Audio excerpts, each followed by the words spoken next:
नमस्कार, मैं विनीत कुमार और आप देख रहे हैं द राज मिरर। 2026 के विधानसभा चुनाव और देश की राजनीति का सबसे बड़ा साइलेंट फैक्टर मुस्लिम वोट बैंक।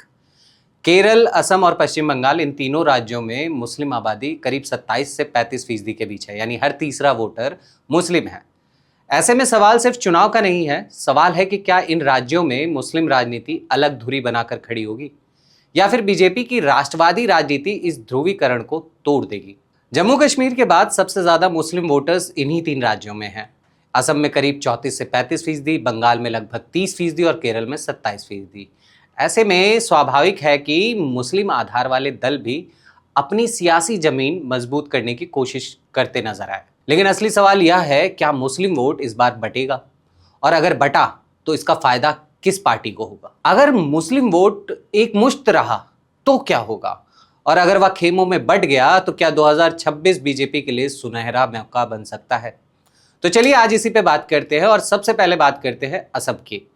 यहाँ मौलाना बदरुद्दीन अजमल की AIUDF ने 2006 में 10 सीटों से शुरुआत की थी।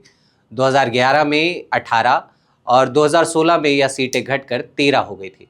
2021 में यह और घटी और 16 सीटों पर पहुंच गई, लेकिन 2024 के लोकसभा चुनाव में अजमल अपनी ही सीट हार गए। यह सिर्फ हार नहीं थी, यह संकेत था कि मुस्लिम वोटर कांग्रेस की तरफ लौट रहा है। परिसीमन के बाद मुस्लिम प्रभावशाली जितनी भी सीटें थी वो भी घट गई, 32 से घटकर वो 22 पर पहुंच गई। यानी राजनीतिक गणित जो है वो पूरी तरह से बदल चुका है। अब कांग्रेस और AIUDF दोनों ही मुस्लिम वोट के लिए लड़ते नजर आएंगे, और अगर यह वोट बटा तो बीजेपी को इसका सीधा फायदा होता नजर आएगा। अब बात करते हैं पश्चिम बंगाल की। यहाँ 2021 में 86% मुस्लिम वोटर्स ने TMC को अपना वोट दिया था। यही वजह थी कि कांग्रेस लेफ्ट का सफाया भी हो गया। लेकिन अब तस्वीर जो है वो बदल रही है। पश्चिम बंगाल की राजनीति में अब्बास सिद्दीकी और हुमायूं कबीर जैसे मुस्लिम चेहरे राजनीति को एक अलग प्लेटफॉर्म देने की कोशिश में जुटे हुए नजर आते हैं। हुमायूं कबीर ने तो बाबर के नाम पर मस्जिद बनाने की बात कहकर साफ संकेत भी दे दिया है कि वह पहचान की राजनीति को हवा देना चाहते हैं। लेकिन सवाल यह है, क्या बंगाल का मुस्लिम वोट ममता बनर्जी से हटकर इन दलों के साथ जाएगा?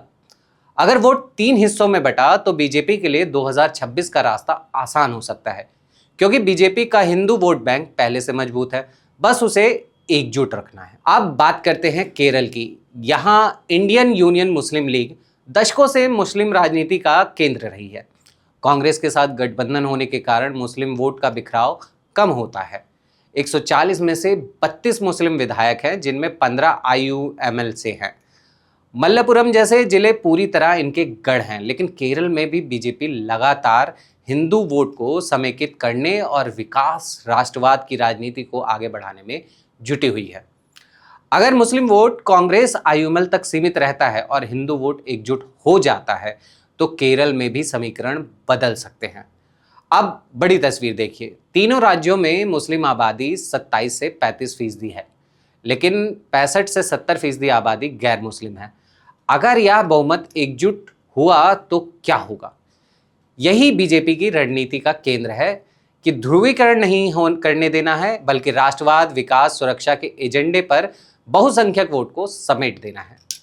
साफ है, 2026 सिर्फ विधानसभा चुनाव नहीं होगा, या मुस्लिम राजनीति बनाम राष्ट्रीय राजनीति की परीक्षा होगी। क्या मुस्लिम वोट एकमुश्त रहेगा? क्या वह कांग्रेस, क्षेत्रीय दलों और मुस्लिम पार्टियों में बटेगा, और क्या बीजेपी इस बिखराव का राजनीतिक लाभ उठा पाएगी? 2026 में फैसला सिर्फ सरकार का ही नहीं होगा, यह तय करेगा कि पहचान की राजनीति भारी पड़ेगी या विकास और राष्ट्रवाद का एजेंडा। क्या मुस्लिम आधार वाले दल अपनी जमीन बचा पाएंगे, या फिर बीजेपी की रणनीति तीनों राज्यों की दिशा बदल देगी? आपका क्या मानना है? मुस्लिम वोट का बिखराव किसके लिए गेम चेंजर बनेगा? कमेंट में हमें जरूर बताइए, और ऐसी ही गहराई से चुनावी विश्लेषण के लिए राष्ट्र मिरर को सब्सक्राइब करना मत भूलिए।